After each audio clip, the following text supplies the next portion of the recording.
Thank you.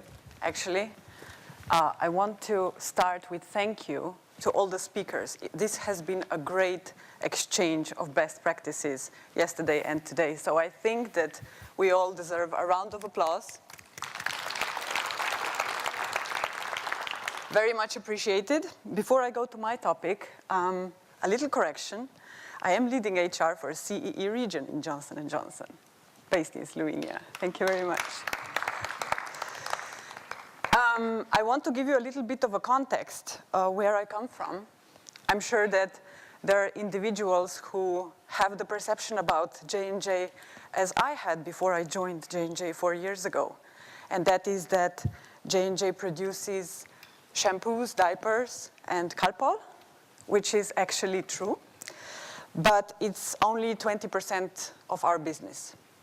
Biggest proportion of our business is pharma.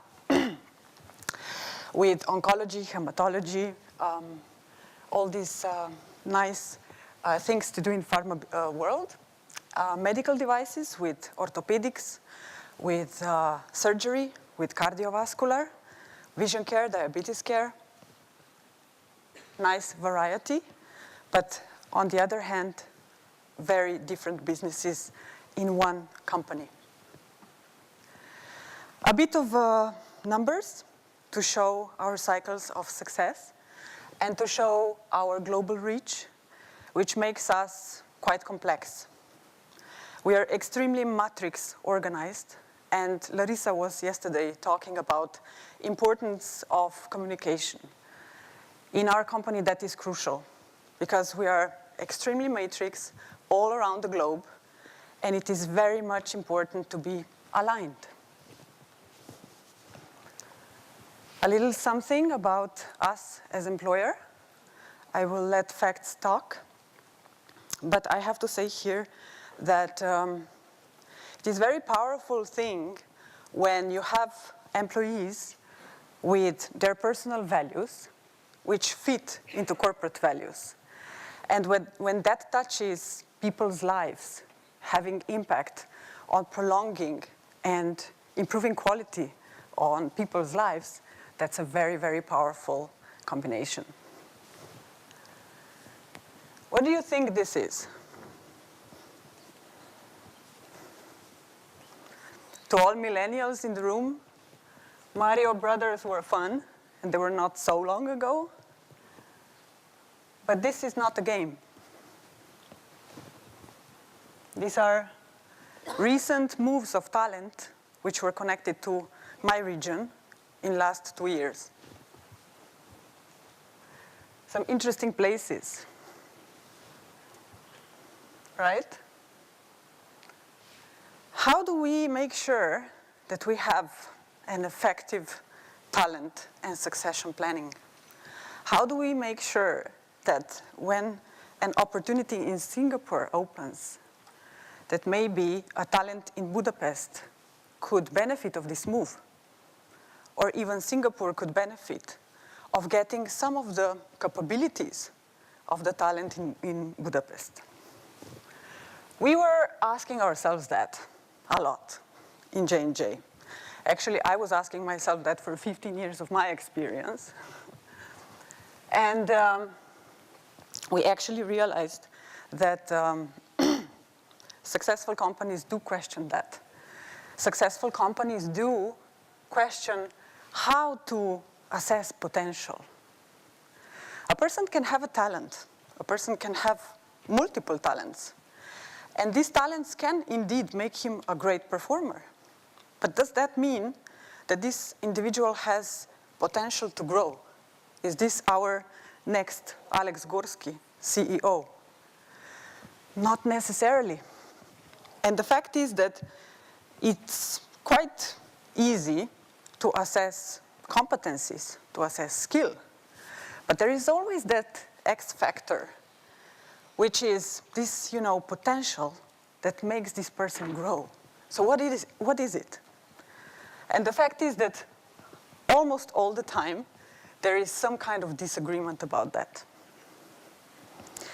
So I'm sure that you as HR professionals were in the situation sitting on a board meeting, having a talent discussion, discussing an individual. And of course, not all the time we agree. The subjective opinions are different. And of course, at the end, everybody looks at Nataša. So HR, what is correct? And then you ask yourself, okay, so should I pull out my crystal ball and my tarot cards? Or what should I do? I'm covering 13 countries. I cannot know everyone, right? So who is it? Who should assess it? HR? Should we leave it to talent acquisition? The recruiters can be great in assessing potential. Should we leave it to external providers with a lot of tools available? We have a lot of tools. Or leaders, or should we leave it to self-assessment or something else? So the question is how to approach it. And we decided that we want to have some kind of a global definition what potential for us means. How we did it? We did focus groups all around the globe. We involved various levels, various positions. We considered business strategy. We considered capabilities that we need. We considered our behaviors, which we have set, our leadership imperatives, which we have set.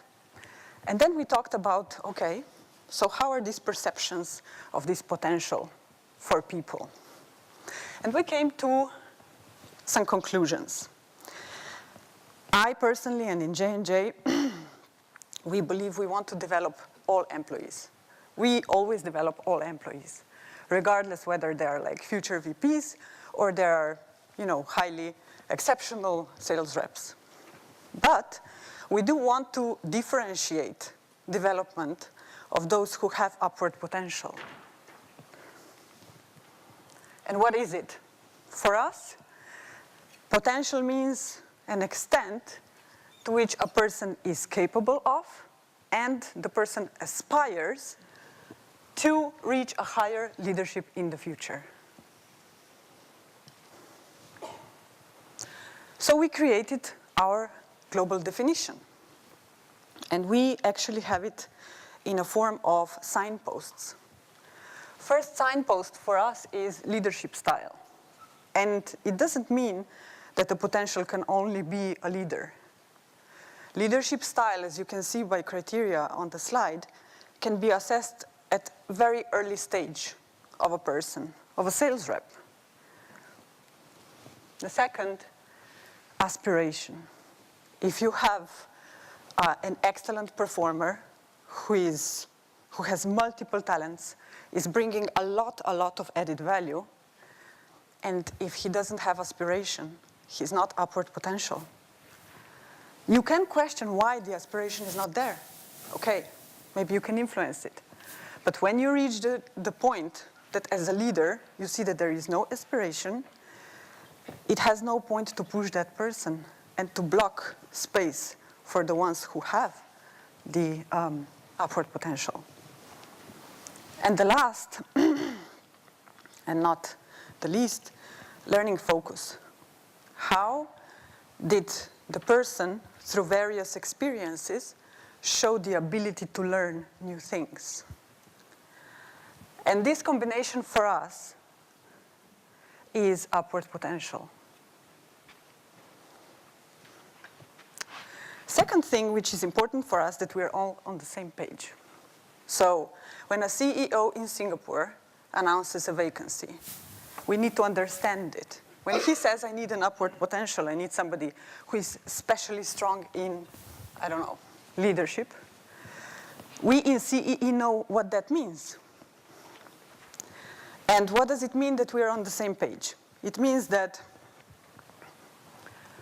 we follow the same philosophy in regards to talent.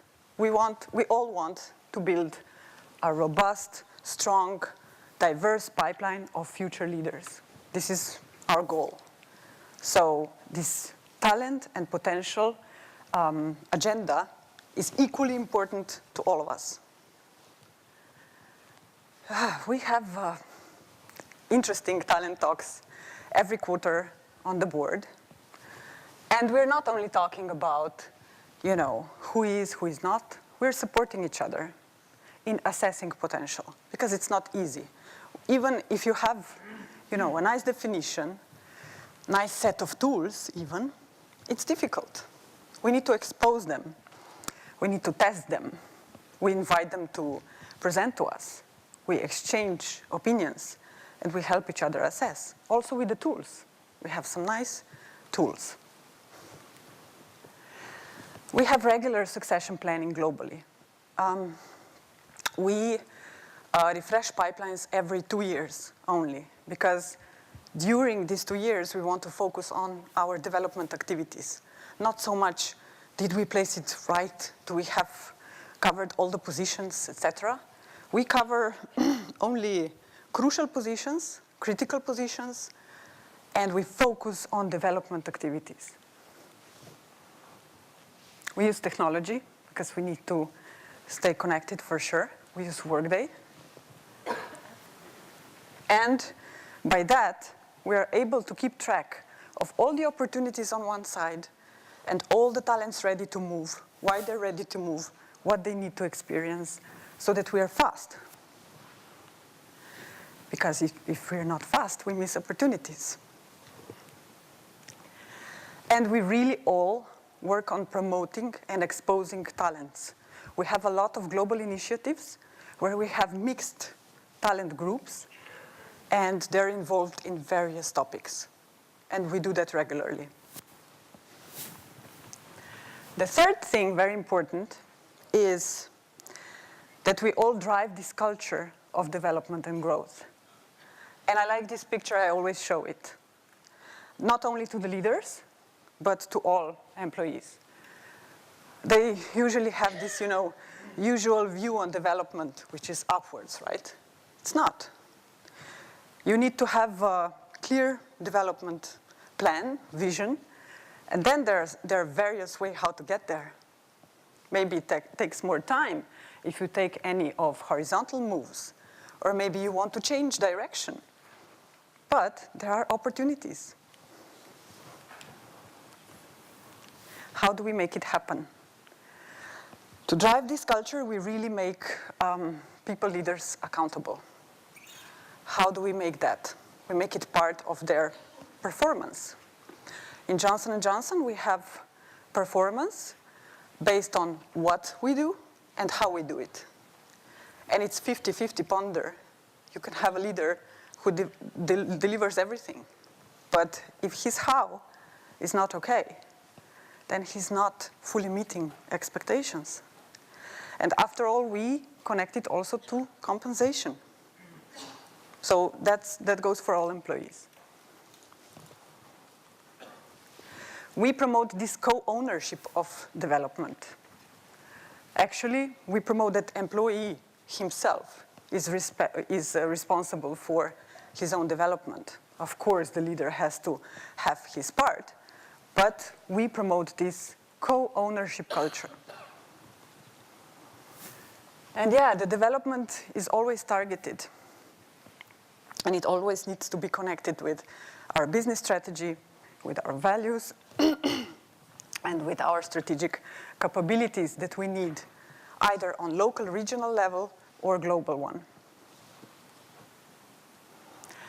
And yeah, I really like that we have these global learning and leadership initiatives. People leaders in J&J need to go through the same set of trainings, for example, when they come to the position of leading people.